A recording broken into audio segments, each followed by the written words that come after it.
Yo guys, SelfFX, welcome back to another video. Today I'm just gonna be adding more fuel into the fire of how I personally utilize the quarters theory, time correlations with price, right? So this time I'm mainly gonna be focusing on standard deviations and trading um the third quadrant range, right? One thing you need to know about all this time and price ranges, right? They are simply continuations of each other. You understand?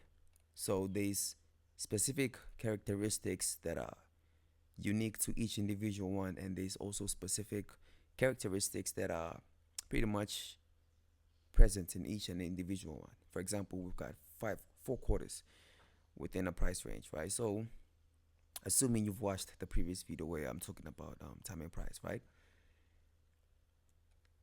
Each and every individual quarter is pretty much a range, meaning that we trading from one quarter to another, if that makes sense, right? So let me just project this using the Gantt box. I already did this based on time and price, right? But if you're wondering what range I'm using, and I'm also gonna be using bar replay just to make things a bit more simpler to understand. But I'm using the London session range, meaning that I'm using Q2, right? I'm using Q2 of the daily range, right? So I think I'm gonna start everything from scratch, right? Let me just ensure that all this is visible to the current given time frame. When it comes to settings, we're gonna say visibility. I want it to be only visible within the minutes chart, right? So right now I'm gonna go into the 1 hour range, right? The whole idea of time and price is universal to each and every one, right? So our true full day range begins at 6 p.m. New York time, Asia, right? That's how we identify time and price and weekly profiles. So right now I'm gonna begin there, and then we're gonna build onto it, right? But I'll go more specific when it comes to weekly profiles. You got Monday that begins on Sunday, 6 p.m. New York time, right? And then you got Thursday that ends at 6 p.m. New York time.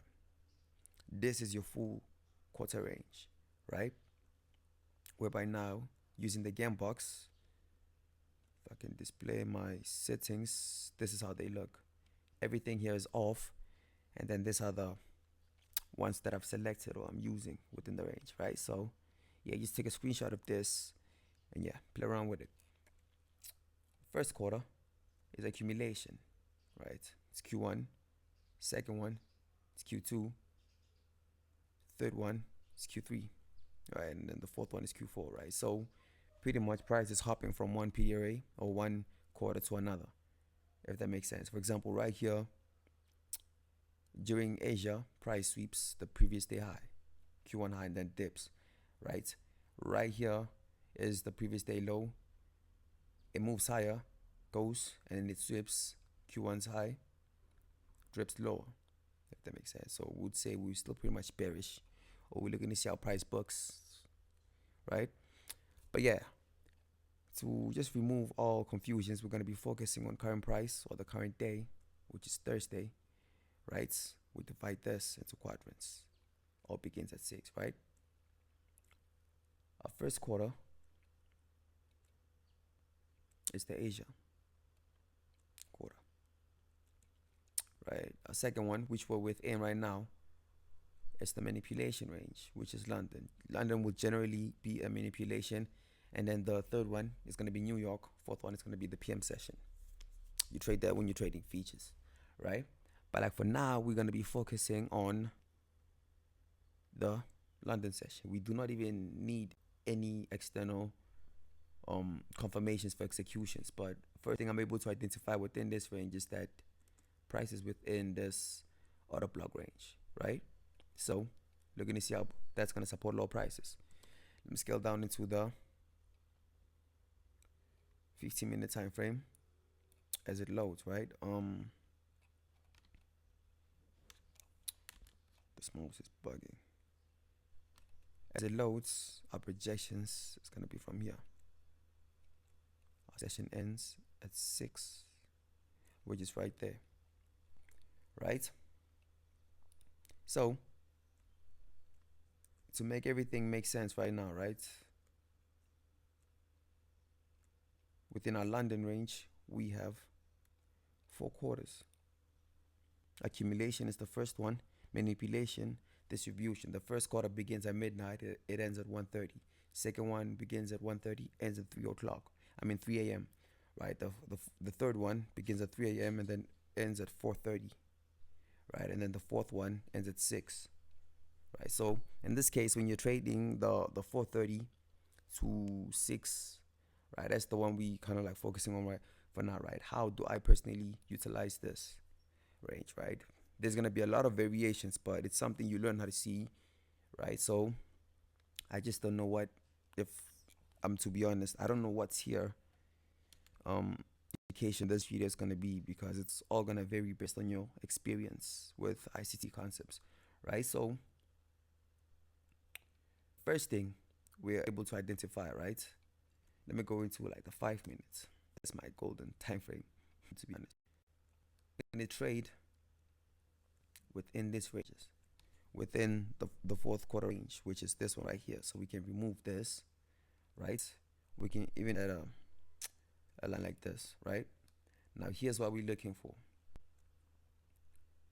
We're gonna divide this into quadrants like this, right? And then let's go into the 1 minute. So this quadrants are like perfectly illustrated. Let me just do that.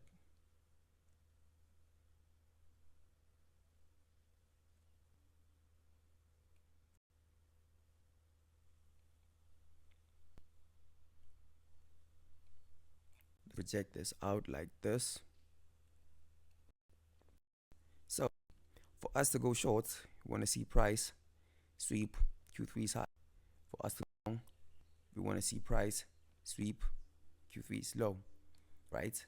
And the characteristics or the rules are, we want to see price sweep this accumulation range if we're going to be trading within the third quadrant, if that makes sense, which it would be pretty much something like this. If we're looking to trade Q3 that's within the fourth quarter range, right? We want to see Q2 sweep. We want to see Q2 pretty much sweep Q1's high, if that makes sense. Would be potentially something like this, and then price just going lower. That's the first base rule, right? The second one is when sweeps Q1's high. When Q, right, you want to pay attention to if this reversal profile is present within this range on lower time frame, which in this case would be like a second chart, right? A 30-second chart. This is completely universal to a session, meaning that you can treat this as a New York session to be trading. You can treat this Q3 as a London session to be trading New York, right? You do not have to go this low within your time frames, right? So that's pretty much how you look to identify price within that range, right? So right now, let's just see. And also after that, we want to see price sweep first. We want to see price either sweep Q3's range, and then Q2 sweeps the first quarter range of the first quarter within Q4, right? Or vice versa. Let's see what happens in this case.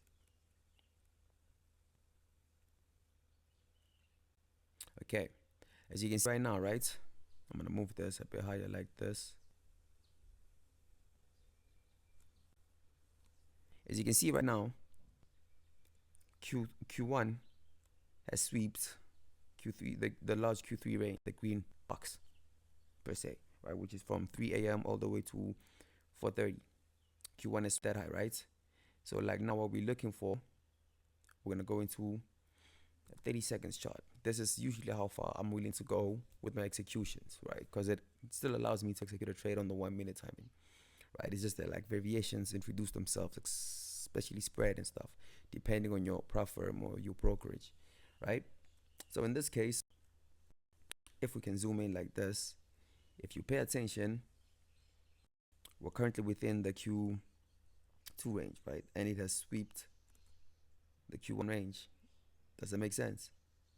Right. So now there's two possibilities. Price could start ranging, or it could start moving higher to create displacement for lower prices that we can execute within Q3, or price could make this exact pattern within the Q2 range, right? So in this case, before we reach Q3, you want to see, it's extremely crucial for us to be paying attention to what's happening within Q1 and Q2. So let's see. Okay, now price closes below, but now still have a bearish sentiment, meaning that we're not looking for longs, right? We want to see price either sweep this high within Q2 and then potential entry for a lower time frame trade, if that makes sense, from this range right here. All right, if that doesn't happen, then we look for the exact same thing within the larger Q3 range on a larger time frame, meaning that right now we'd be focused on the 1 minute time frame to be specific. But now let's see. Okay, just within Q2, price manages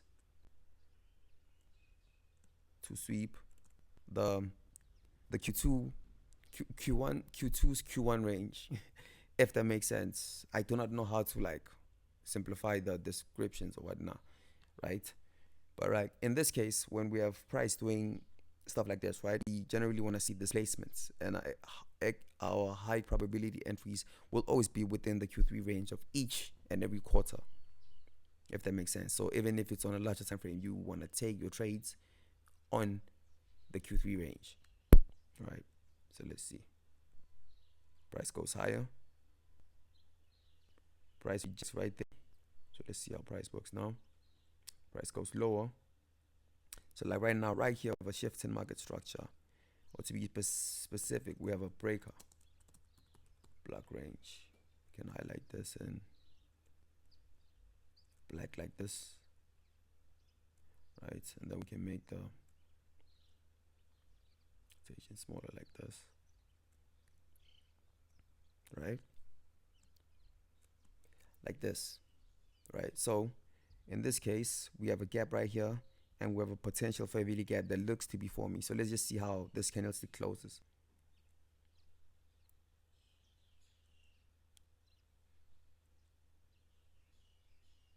Okay, price closes within this range, moved a bit too fast. We had this fair value gap right here, and we combine fair value gaps with gaps to find the equilibrium range. So meaning that if you're in a trade right now, right, or if we were to take a trade right now, we would be potentially going short right there with our stop above price right here, potentially even higher to accommodate spreads, if that makes sense, because this is a 30 seconds chart. So this on the 1 minute would pretty much look like this, right? So you still want to accommodate for spreads, right? So let's go back into the 30-second chart, bearing in mind this is universal to every time frame. Of course, the quarters are fixed, they never change, right? So as soon as I'm tagged into a trade like this, right, usually my first drawn liquidity would be Q1's low, right? And I'm utilizing standard deviations, whereby I'm projecting price from the most recent high to the breaker low range, right? And I want to see a standard deviation below price, below sell side of Q1, right? So like right now in this case, I would add fourth standard deviation range, and then if I'm looking to go short, I'm targeting price below this range right here, right? But now if I want to be more flexible with my draws, I would increase this and target the overall initial target, which is Q2's low, right? So it would be potentially something like this, and then to refine it, we would add in the fifth standard deviations. The standard deviations, you can make them as many as you like, right? I generally keep it at 3 to keep my charts clean and stuff, and then include them when I have to, right? If that makes sense. So current standard deviation that's below Q3 is low. And which one do I mean when I say Q3 is low? I mean Q3's range, right? It's sell side liquidity. That's my drawn liquidity. By my first drawn liquidity is Q4's Q1 low, meaning accumulation low, because I'm trading this the same way I'm trading this, but this is on a lower time frame.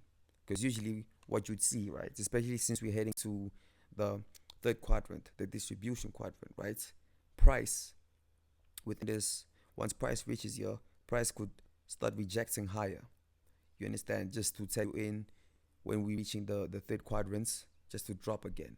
So we're utilizing this as a partial entry to be say, unless you are content with your profits or whatnot, you know. So like now, let's just see what price does. Price is lower. Let me remove this standard deviations just to keep price clean, and then let me remove this. Then we can also remove that, because we know we are short within this 50 gap range, right?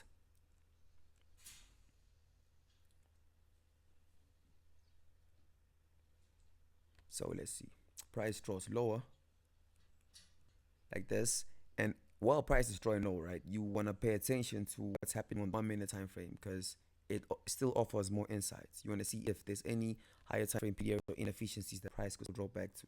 So right now, once this pattern is formed on a lower time frame, which is in this case the 30-second time frame, right, we are not looking to see price do the same thing on a higher time frame within this range, meaning that if you have missed this and price draws back into this range right here, you pretty much do not want to get involved within that trade, because like now you are in a different phase of market distribution. Therefore, it makes your whole trade low probability. You understand? So if price fails to provide you a trade within the third quadrant range, you generally want to execute trades on a lower time frame within the second quadrant range, and then within that lower time frame quadrant range, you want to be taking a trade on the third quarter, the distribution phase of the higher time frame manipulation, if that makes sense. That's why they generally say New York is a continuation of London, right? We treat this first quarter as Asia, the second one, let me project this higher, which is this red one, as London, right? The third one as New York, right? This is just visible on the lower time frame, which is pretty much fixed, right? Therefore, it's always fixed, right? This could be the same way. This could be the first quarter, could be Monday. The second one is Tuesday. The third one is Wednesday. The fourth one is Thursday. Tuesday forms the high of the week. Thursday will generally form the low of the week. Therefore, you could potentially get reversals within this range, if that makes sense, right? And another thing I want to add by, right? Usually, I prefer, if I'm going short, right? Sorry for that sound. Usually, I prefer price reaching sell side. Okay, let me put it like this: as soon as price reaches sell side, right, I generally want to close my trade if price reaches my target before the fourth quarter, because usually the fourth quarter can be a potential reversal higher. But if we're moving lower like this and price reaches the fourth quarter range, right, I do not want to see price. I would pretty much leave my trade to run to second my drawn liquidity, because it's still viable, right? Because usually Q4 is a continuation of Q3, right? But there's a lot of factors that are included to identifying this, right? This is why it's very, very important to understand the basics of how price books on each individual quarter, meaning that you might not be seeing something on higher time frame, but that it's present on lower time frame. And one thing you need to understand is lower time frame also provides insights of what higher time frame is going to do. You understand? But it becomes more effective and more influential when it is in sync with time. You understand? So hopefully that's making sense right now. So generally, now you'd want to see price stay below this 50 gap range right here, because we're not expecting price to go back into this range. So if you went short here, you generally want to be break even, right? But you're managing your trade on a time frame higher than your specific one, if that makes sense.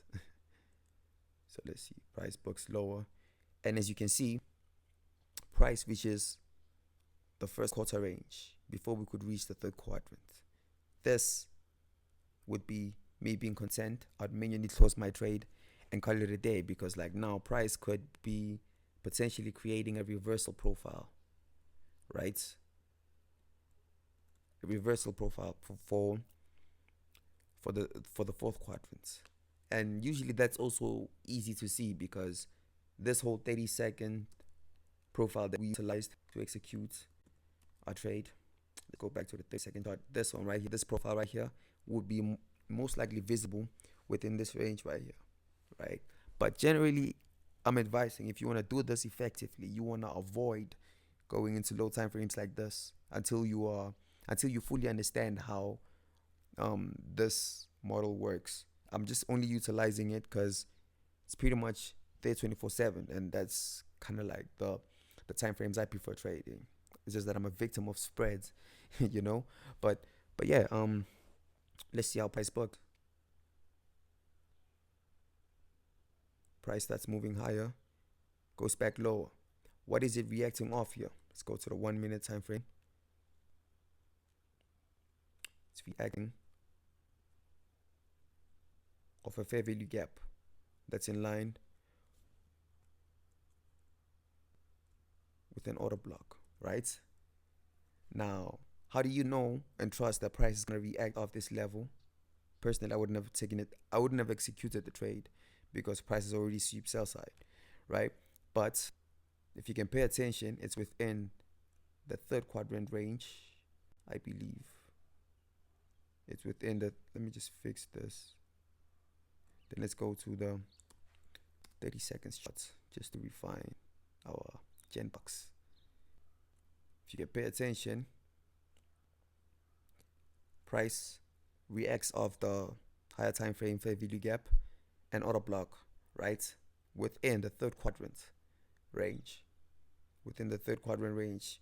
And the reason why I'm saying I wouldn't personally execute this trade, right? It's pretty much hard for me to trust trades once liquidity has been swept, right? Because this could be just a fake out. I fail to trust this. And if I'm going to trust it, I would definitely want to squeeze in to a lower time frame. But in this case, from the 30-second, I would want to see some form of displacements, which is something like this. Shift in market structure, whatever you want to call it, which is breaker, right? And that range is identified as a breaker, mainly because of this candle. To me, it's a bearish candle, right? And if you fail to trust that, we've got a gap right here. The price just filled. We've got an inversion fair value gap, which price closes below, goes back into the range. What is it drawing to? The breaker and this whole entire inefficiency range. And we identified that as one full fair value gap range. It's how it is. When you have a fair value gap with a gap below it, you combine them into one inefficiency range.